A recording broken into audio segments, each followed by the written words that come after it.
Obviously, he always causes problems when days are down in Stranraer, now back with this lot, and what a game.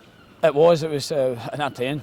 I think the two teams need credit for to play in any conditions. It was difficult, you see the ball where the wind was and the ball was falling about. It's not easy, so credit to both teams for that. There's mistakes made. We're not happy with the goals we lost. We feel as if it's cheap goals, but my team showed great character today.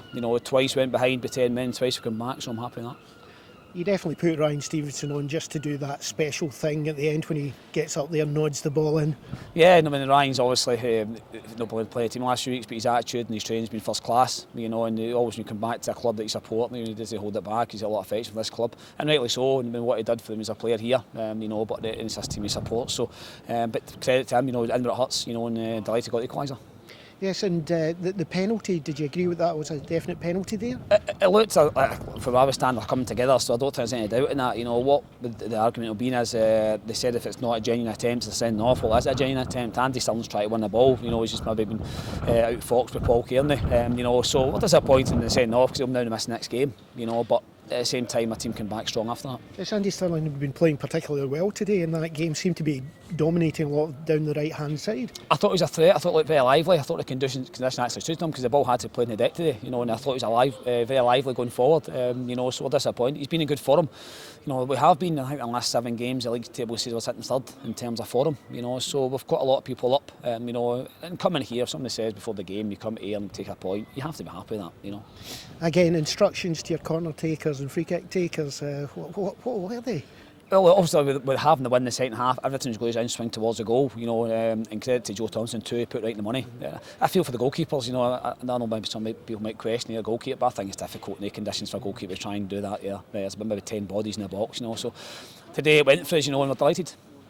Well, Merry Christmas to you and Happy New Year from everyone at United Media. Thank you, appreciate it, and yous. Cheers. Well, Ian, it's a hard one to talk about. Yeah, it was a really weird game. It was a horrible. The referee was thinking about calling the game off, but I think it was playable. From our point of view, I thought first half we were really poor and we didn't look up for it, and barred 2 or 3 of them. But we got the 2 goals, and then to lose one in the 47th minute was really pivotal. We felt, and then the second half I thought we were excellent. I thought some of the play from Harkins and Kearney was a joy to watch, and a really difficult day to play football. Scored some good goals, got the penalty, but we can't do anything about it. Their boy got it on the right hand side and tried to cross it, and it just comes down in the wind, comes in 20 yards, and the wind goes in the top corner. So can't do anything about that. Even the other 2 goals were just crosses with the wind assisted, but I still think we've got to defend that better. And our goalkeeper, who's come in for an awful lot of praise, with those 2 has got to do better.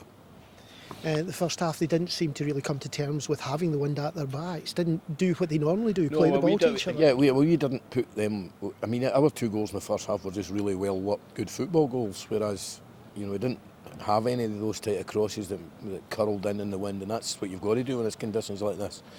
And to Dumbarton, we should have handled it, but they did that well. Any chance they got, their second half, all they had was just big crosses in the box, and they scored from 3 of them. Paul Kearney today was magnificent. Him and Harkins in the second half, and Robbie did really well. And we felt Docherty set the tone for us in the second half. He really was getting about people. But in terms of quality, Harkins and Kearney, I've got to say, if we finish 8th, I don't think that's good enough for the squad of players we've got, and that would be my fault. So Harkins and Kearney's getting there. Hopefully he'll have a big second half to the season, and it was great to see Craig Moore here today watching. That was magic. So. I think there's loads more good things to come, but it's a real downer not to take 3 points today. Kevin Nisbet went over his ankle, was it? What's the story on that? I don't know, no idea. I've not spoken to him. But yet again, that lightens your approach if he's out for a longer period of time. Well, he's only here at 14th of January, and he'll be going back, so. So is there any chance of a new striker coming in? I know last week you told us you were looking at it. Hopefully in the next 2 or 3 weeks we'll have somebody new as well as Craig Moore back. We're not just going to bring Craig back fit and rely on him. We need another one, there's no doubt about that. Thanks. Right. And Merry Christmas to you. Merry Happy Christmas, New Year. Merry Christmas.